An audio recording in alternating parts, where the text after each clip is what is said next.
The antiseptic smell of the medical bay couldn't mask the underlying scent of burnt ozone and scorched metal that clung to everything aboard the horizon's edge. Raina lay motionless on the clinic bed, her chest rising and falling in shallow mechanical rhythms. Monitors beeped softly around her, tracking vitals that had been touch and go for the past 72 hours. Two figures stood vigil at her bedside, refusing every order, every plea, every threat to leave.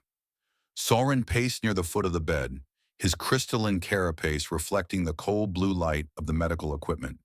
His species, the Kirthal, were known across the galaxy for their diplomatic prowess and philosophical debates, not for their presence on battlefields.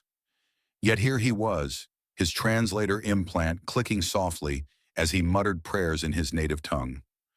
Prayers that had no translation into human speech. Beside him, curled into an impossibly small ball on a chair meant for beings twice her size, was Nixa. The young Valkyr's fur had lost its usual iridescent sheen, matted with dried blood, not her own. Her large eyes, capable of seeing into spectrums humans couldn't fathom, remained fixed on Raina's face. She hadn't slept since the battle. "The cubs need to leave," Dr. Morrison said for the seventh time, her voice gentle but firm. She stood in the doorway, reluctant to enter and disturb whatever sacred space had formed around the human soldier's bed. "This is a sterile environment." "We're cleaner than your species," Solrin replied without looking up, his voice carrying that peculiar harmony all Kurthal possessed. "We've been scanned, decontaminated. You have no medical reason to remove us." Morrison sighed. She'd reviewed the footage from the battlefield on Targon 7. She'd seen what happened. Perhaps that's why she couldn't bring herself to enforce the regulations with any real authority. The battle had been a disaster from the start. Intelligence had failed. The Razkor swarm had been 3 times larger than anticipated, and the evacuation convoy had been caught in the open, defenseless. The military escort had been torn apart in the first wave. Raina had been assigned to protect the civilian transport, a routine mission that should have involved nothing more than standing watch, while bureaucrats and their families were shuttled to safety.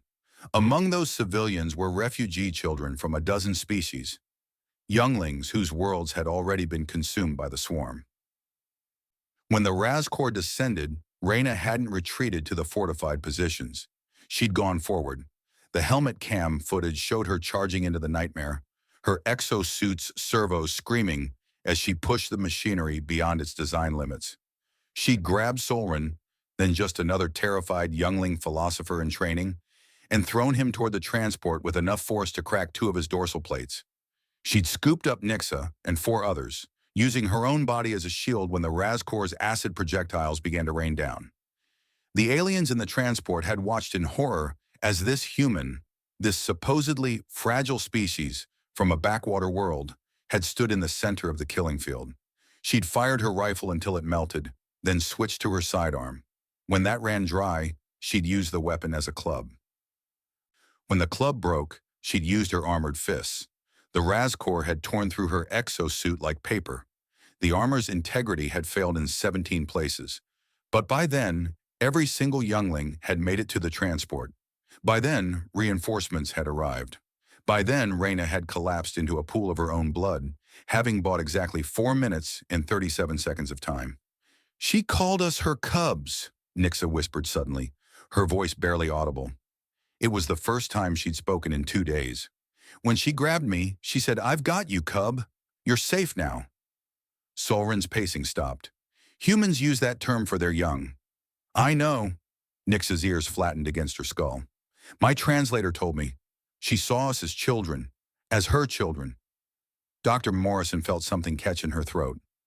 She'd read the psychological profiles. Humans were pack-bonding nightmares, a species that would adopt anything as family, from their own predators to alien younglings they'd met mere hours before. It was considered a dangerous liability by some, a tactical advantage by others.